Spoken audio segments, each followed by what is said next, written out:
अरे भाई, भूख लग रही है, पेट में चूहे दौड़ रहे हैं, खाना खाना है। पूरे दिन में कम से कम 3 टाइम की मील हर किसी की होती है। क्या कभी आपने ये सोचा है कि आपके ब्रेन को भी फूड की ज़रूरत है या आपके ब्रेन को भी फीड करने की ज़रूरत है? आज स्टडी करेंगे ब्रेन की।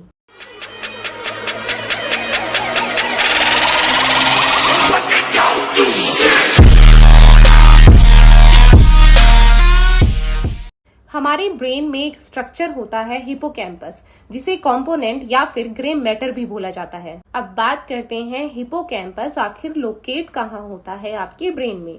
ब्रेन को 3 पार्ट्स में डिवाइड करते हैं: सेरिब्रम, सेरेबेलम और ब्रेन स्टेम।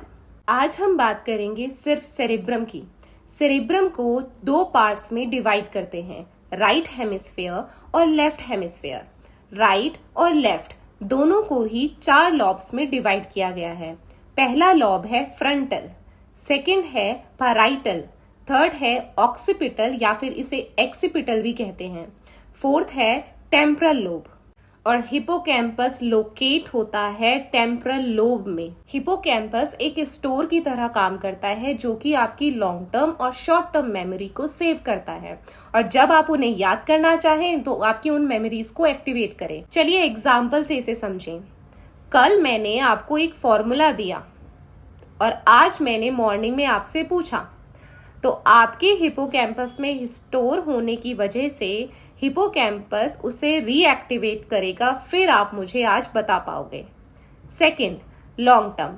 आपने आज कोई मूवी देखी एंड 1 महीने बाद, 6 महीने बाद या साल भर बाद वही स्टोरी आपने किसी और को बताई, तो इसका मतलब है कि वो स्टोरी या फिर वो मेमोरी आपके हिपोकैम्पस में स्टोर हो चुकी है, और जब आपको बताना था तो आपके हिपोकैम्पस ने उसे रीएक्टिवेट किया, आपको याद आया और फिर आपने वो स्टोरी किसी को बताई। जब एक बच्चे का बर्थ होता है तो 2.5 से 3 साल की उम्र तक हिपोकैम्पस में ज़्यादा डेवलपमेंट नहीं होती, लेकिन 5 से 6 साल की उम्र में आते आते हिपोकैम्पस में 90% डेवलपमेंट हो जाती है।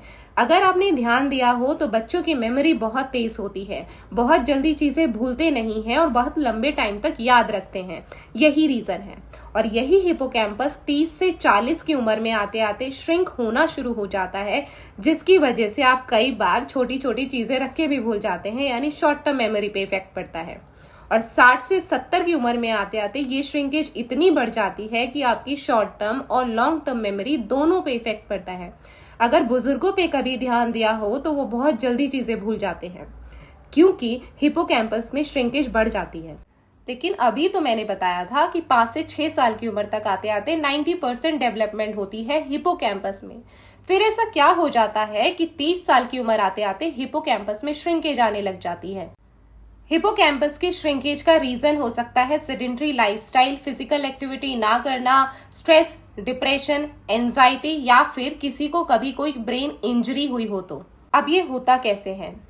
हिपोकैम्पस आपके ब्रेन का एक ऐसा स्ट्रक्चर है जो हमेशा न्यू न्यूरॉन सेल्स को डेवलप करता है, लेकिन ये सिर्फ तभी पॉसिबल है जब आपके ब्रेन में ब्लड का सर्कुलेशन अच्छे से होता है। लेकिन अगर किसी का लाइफस्टाइल ऐसा है जिसमें आधे से ज्यादा टाइम वो बैठे रहते हैं, या किसी को लेटने की बहुत आदत होती है, फिजिकल एक्टिविटी करते नहीं है, स्ट्रेस, एंजाइटी, डिप्रेशन, इन सभी की वजह से ब्रेन में ब्लड का सर्कुलेशन ठीक से नहीं होता और हिपोकैम्पस न्यू न्यूरॉन सेल्स को डेवलप नहीं कर पाता। यही रीजन है हिपोकैम्पस में श्रिंकेज का आना। कुछ केसेस में किसी ब्रेन इंजरी या फिर किसी और इंजरी की वजह से भी हिपोकैम्पस में श्रिंकेज आ सकती है, लेकिन हिपोकैम्पस आपके ब्रेन का एक ऐसा स्ट्रक्चर भी है जिसे रीजनरेट किया जा सकता है। अगर ध्यान से देखा जाए तो बच्चों की फिजिकल एक्टिविटी बड़ों से ज्यादा होती है, जिसकी वजह से उनके ब्रेन में ब्लड का सर्कुलेशन अच्छे से होता है और हिपोकैम्पस हमेशा न्यू न्यूरॉन सेल्स को डेवलप करता है।